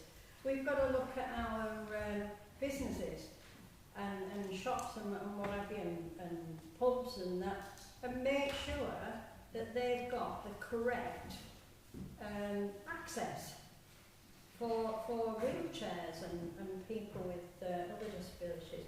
It's really important that people can just move about without feeling discriminated against, without coming up against barriers that they can't cross. So that's part of our duty, looking after our residents. Thank you. Thank you. Anyone speakers? Mr Mayor, all I would say, absolutely delighted to support the motion. Thank you. Thank you, Mr Mayor. I would be delighted to support the motion as well. So I'd like to ask, will we be supporting all the protected characteristics according to the law? Anyone have a comment? Right. All those in favour, please. All those against? Right. Thank you very much. Excuse me.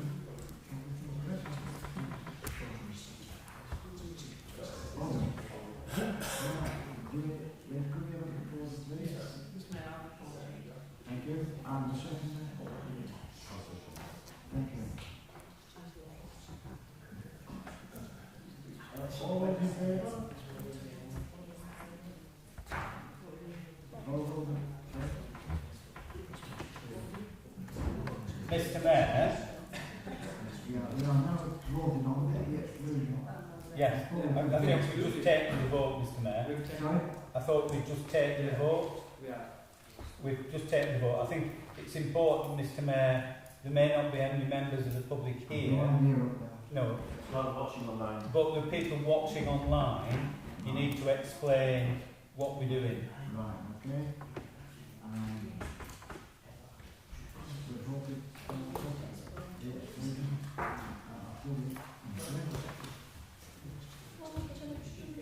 On the next item on the agenda, which is It's switched on. have we got the public on